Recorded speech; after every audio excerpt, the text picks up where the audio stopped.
I always believe that the team building is coming from the leadership. Yes. When you have a good leader, that's really the foundation for it. Absolutely. Is for leaders to also give alternate ways to communicate. You never know, in her personality, her skills might be very strong, but she might actually prefer to be an entrepreneur. Maybe. Some people who are still very social, they Yeah. they enjoy working on their own and being their own leader, and teamwork for them is not something that they get a lot out of.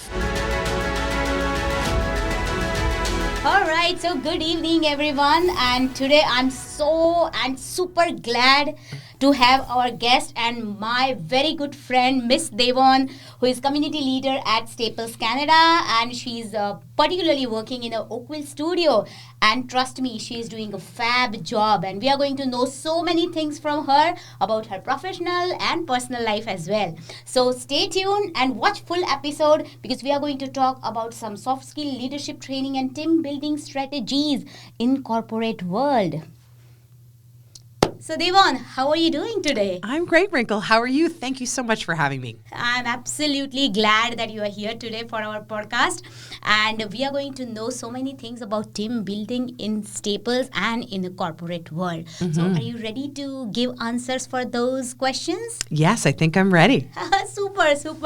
So Devon, as you have a huge number of years experience, I would like to know more about the team building in corporate world because statistically and research has actually shown that many people are suffering the challenges for building a good team, and retaining team members or specifically political stage in a corporate. So what are the key components in building a team, if you would like to tell us? So I think what I've learned from working around in events with all different levels of companies, and whether they're having social events or professional events, is to really create an experience that adds value. So everybody can always open a document and read the information, maybe the year-end review, but how do you bring everyone together and engage them and also feel that they matter? So it's adding value, making sure that all the employees feel that they matter individually, and then obviously doing a lot of internal coaching around structural differences and how to control and resolve conflict. Oh, wow. Yes. That's amazing. Yes, that leads me to another question that, as you said, that resolve conflict, right? So while resolving conflicts, because as you have a bigger team, you know that there are a lot of conflicts between team members and even sometimes team leader and team members, right? So how do you try to resolve that? So what are three most important strategies you would apply in that? Well, I would say what I've learned from being on the team that I am and on with Studio Canada, with Staples, is that the foundation is a very important part of that. Perfect. So building a great foundation to create an open stage for people to discuss conflicts. Yeah, so that's really important, is building foundation. The next part is to ensure that leadership really allows for people not to pass judgment. Yes. And so that people feel that they can share whatever is important to them and speak freely. Because so communication, right? Communication. Communication. Is absolutely Yes. Yeah. Yes. And actually, my team did some amazing work that was led by my boss, Jessica St. Jean. And we actually talked very intently about moving towards the conflict. Moving towards Yes. a conflict. What is that and how, if you can explain? So a concept around that is that when you have a conflict at work, you can either let it fester or try to resolve it on your own, or perhaps have resentment because it didn't get resolved, or you can move towards the conflict, which is essentially often approaching the person that you're having conflict with or the situation and moving towards the conflict, being transparent and exposing it essentially, because you can't resolve it if you just try to put it on the back shelf. Yes, absolutely. Yes, yeah. I think that's absolutely right, because if you are not being transparent and if you're not sharing or expressing your thoughts to other team members or even your team leader, it's not going to resolve at all, right? And what is the biggest challenge you have actually, faced while resolving the conflict? I think it's probably having the skills to be honest, but also be diplomatic. Oh, honest and diplomatic both. Yes. So in the corporate world, being diplomatic is also important, right? I think it's really important because I think the third factor of that is also to be honest and diplomatic, but also to take the space to make sure that your feelings or emotions aren't getting involved. And I think that's one of the key factors that I have noticed with leadership is that they often don't get their feelings attached to conflicts. Yeah. And when everybody is working so hard and giving their best and putting in a lot of time and effort, it can hurt or it can sting if something happens, right? Yes, Perhaps so a project you were working on just gets cut.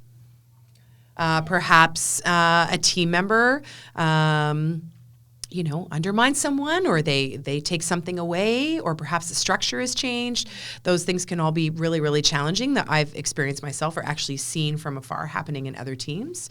So I think that being able to be diplomatic is really important. But I think a key factor of really incredible leaders, and you perhaps have known them when you've worked with them as well, is that they're able to separate their emotions from the conflict. That's extremely important, yeah. Yeah. I know, I had seen one movie back in my hometown. There was a movie called Corporate. Oh. And that movie, the movie name itself is a corporate, and it has actually shown that how emotions actually, put you in the problem in the corporate world. That was the whole movie about that. Even 1% of emotion in the corporate world will ruin your life.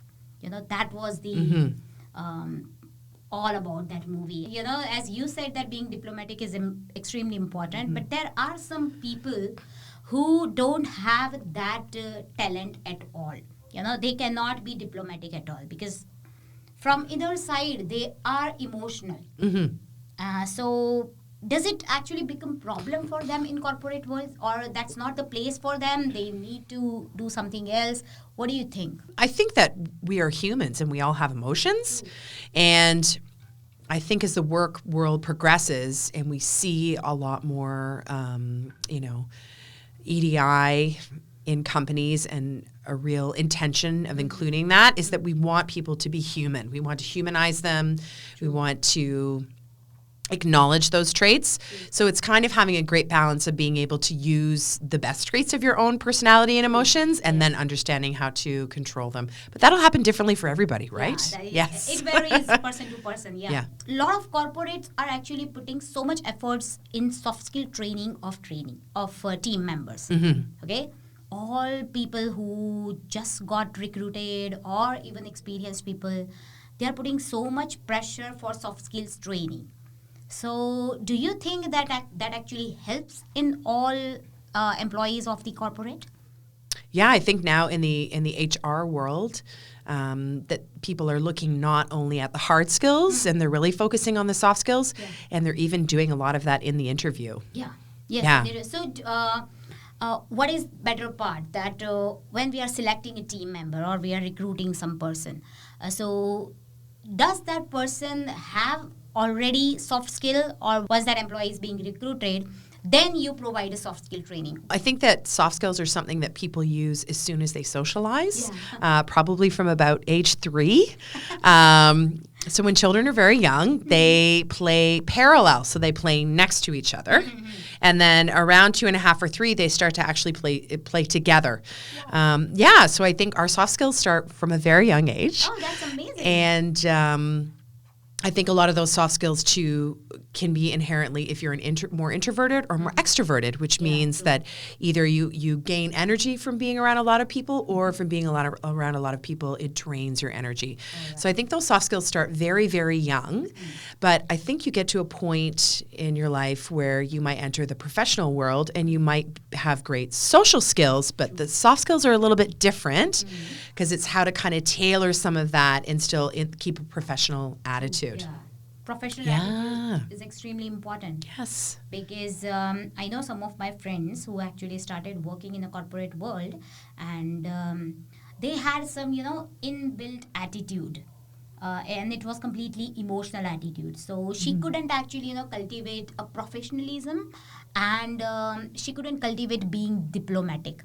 So, after almost 1 year or 1.5 years, she just had to leave the job. And then she said that I really don't want to get into the corporate culture. I'll do something on my own.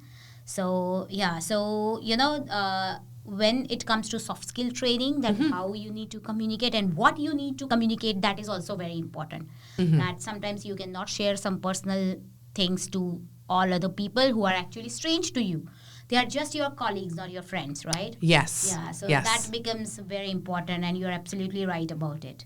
But you never know. In her personality, her skills might be very strong, but she might actually prefer to be an entrepreneur. Maybe. Some people who are still very social, they enjoy working on their own and being their own leader, and teamwork for them is not something that they get a lot out of. And I think a really interesting thing to ask yourself is, if you've ever done anything athletic in your life, played any sports, do you find yourself engaging in sporting or athletic activities that are part of a team? Yes. Or that are more individual? Yeah, that's right? Yes, absolutely. So if someone says, I love skiing, I enjoy hiking, I did an Ironman competition, these incredible feats, I love snowboarding. These are all things you can do on your own individually. And then other people might say, I love volleyball, tennis is my favorite sport, and like I'm on a dragon boat team. Things like this. So these are all real team-based. So you can see how people who inherently, naturally gravitate towards team things, they might get to practice their soft skills more. Yeah, soft skills more. Yes. Yeah, exactly. That makes them actually strong while being in the team. Right?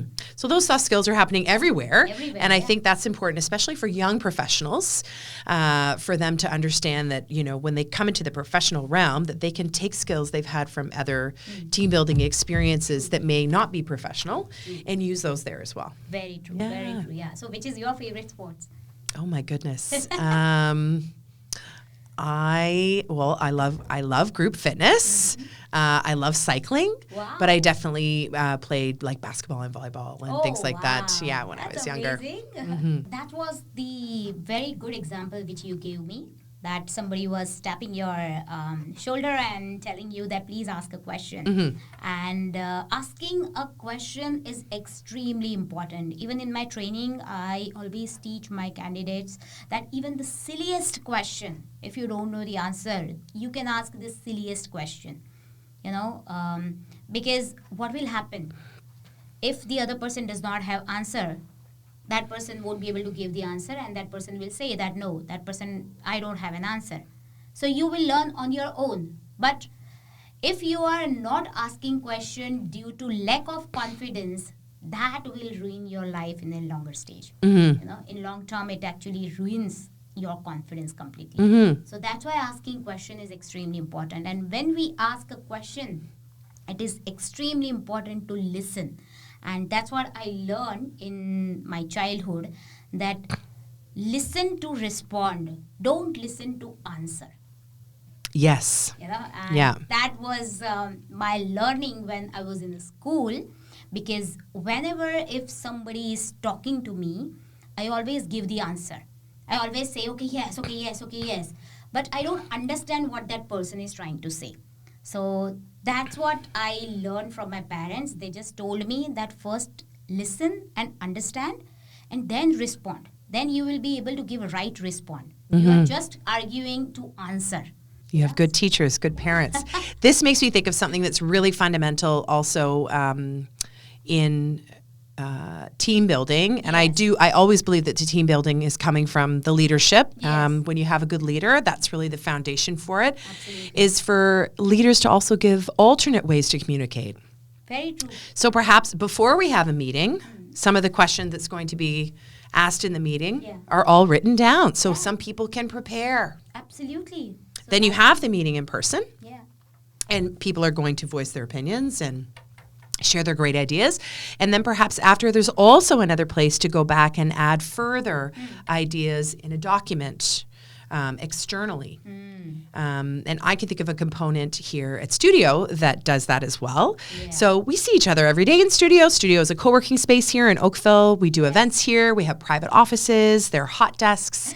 And Rinkal is a member. Yeah, and we also... That's why I call this is my first home, not second home. This is my first home. I just go to home only for eating and sleeping. That's it. Otherwise, I'm here. Yeah. but we have a discussion board on our portal. So all members have access to their portal to book resources, but also to engage with the community. And the discussion board is a place where if you have questions or if you want to post or let people know about your business, you can do so on your own terms. So it doesn't mean that you have to, if you want to discover about another member's business, go over, introduce yourself and ask them what's going on.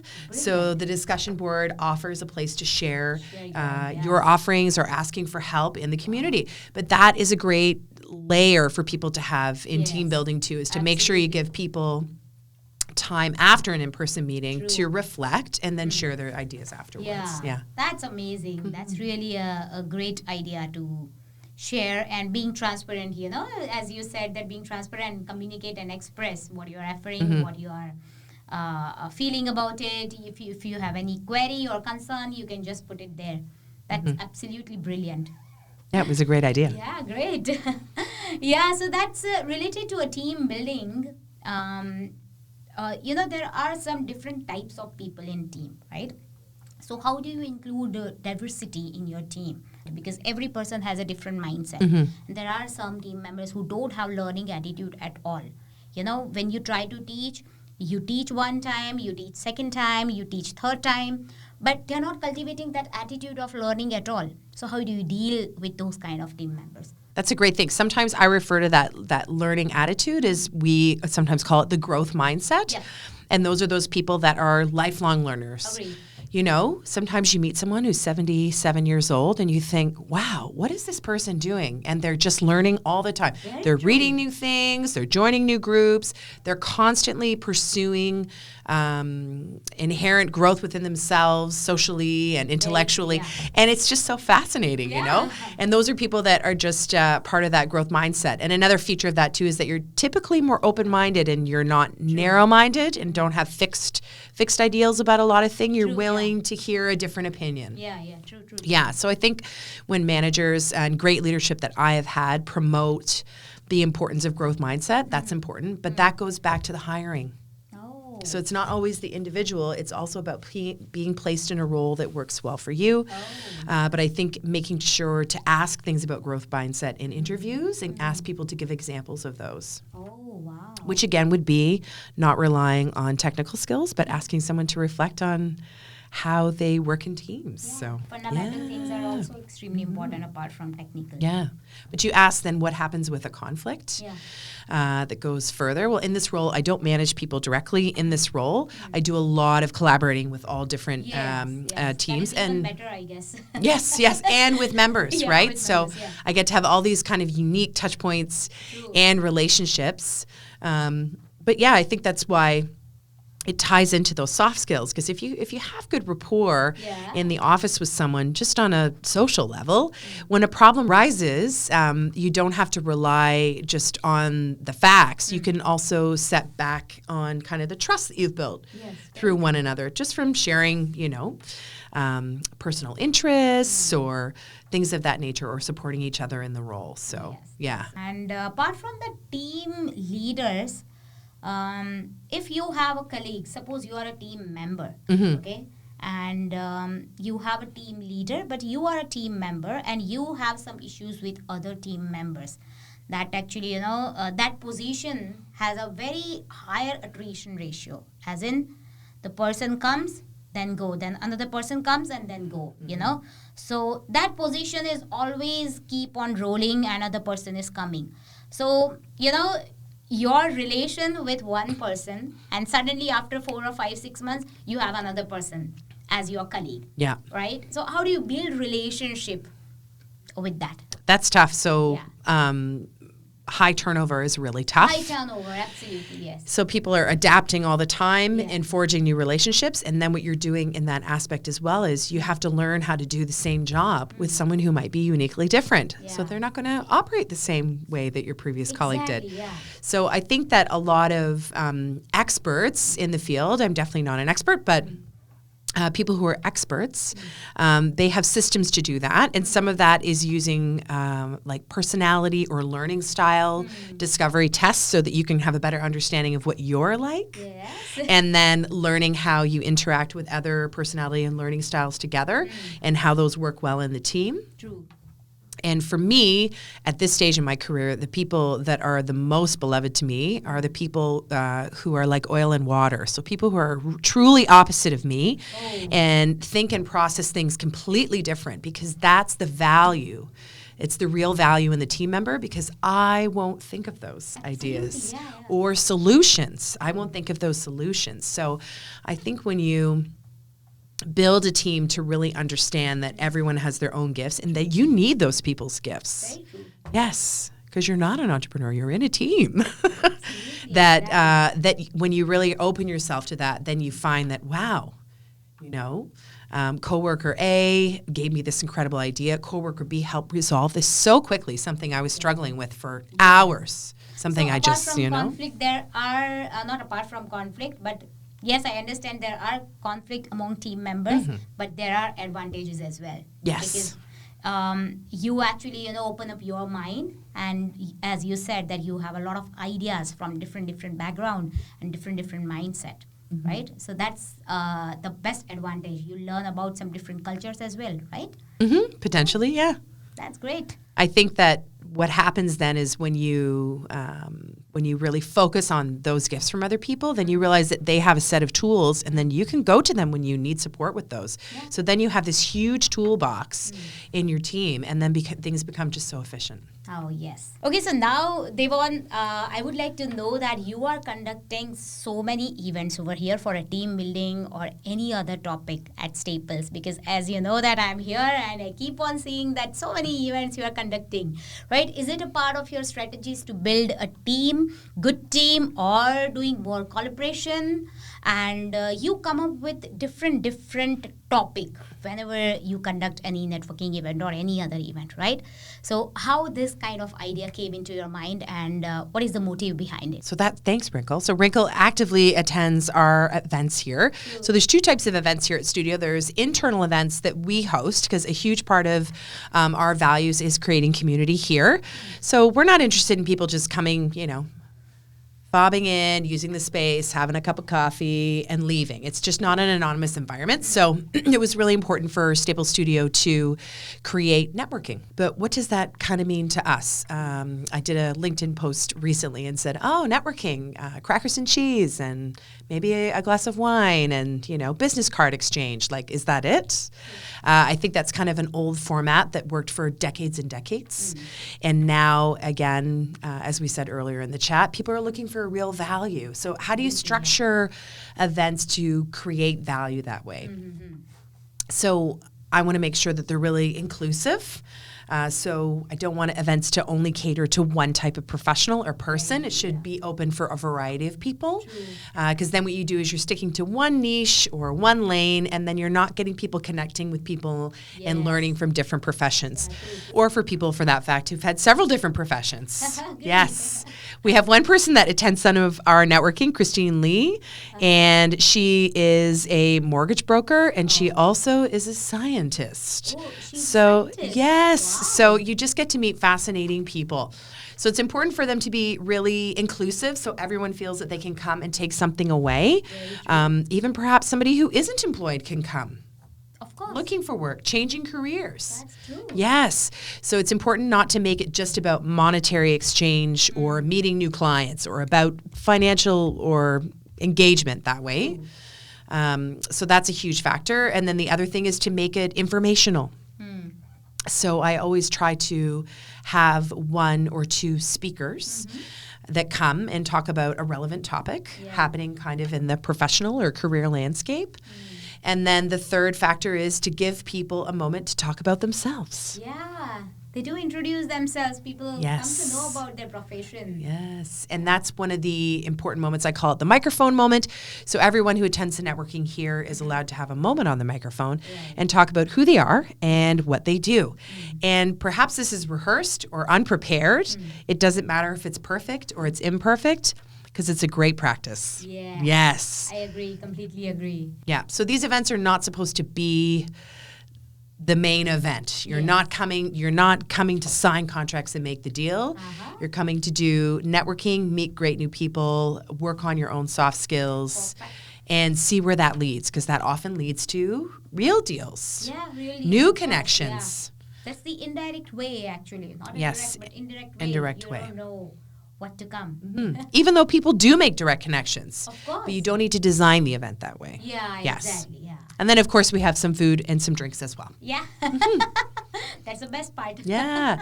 And then externally, I'm finding here at Studio Oakville, there are 7 studios across Canada, 3 in Toronto, and myself here in Oakville, which we call the GTA, 1 in Ottawa, 1 in Calgary, and 1 in Kelowna.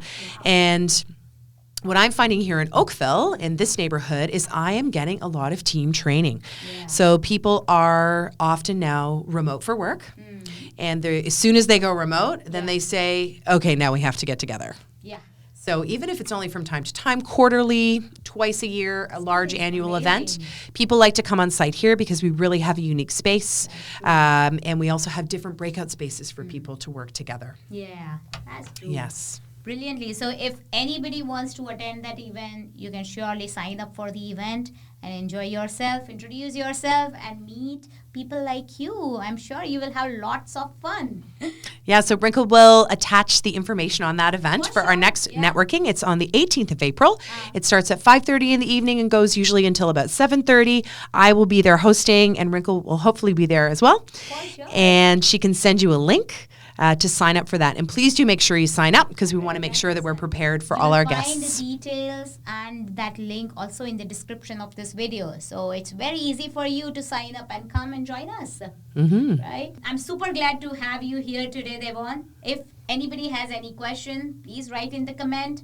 We can have them on one more time if you want to know more about team building activities, events, and her huge number of years experience in these fields. So if you have any question related to work culture in Canada, team building in corporate world in Canada, we can definitely have her one more time. Right, Devon? Absolutely. Yes. And do you have anything to say before we wrap up? Well, I want to thank you so much for having me on your podcast. Rinkal creates such engaging conversations, and I often see in the podcast, because our podcast is on site here at Studio. Anyone can rent it. I see interesting people coming in here. Yes. So I like to discover what she's done in her podcast. Lots of variety. So thank you so much for having me. But the other thing I will do is I will share a sneak peek. So this month, in April 2024, Studio is offering a membership discount. Wow. So if you have ever been interested in co-working, if you work from home and you think, I need a little bit of escape from time to time, or if your company is in a precarious spot where you don't have space, you might need an office for a period of time, maybe only 6 months, maybe only 12 months. This space has a lot to offer, and we are offering on some of our co-working memberships the first month free. Wow, really? Yes. So this April, we're offering the first month free, but you can reach out and contact me if you're interested. 110%. Yes. So I'll put your contact details in the description, your LinkedIn profile and everything in the description so that people can directly reach out to you. Yeah. But first, you'll have to come to the April 18th networking event, and you can meet me in person there and come and see the space. 110%. I'm sure a lot of people are going to join that event.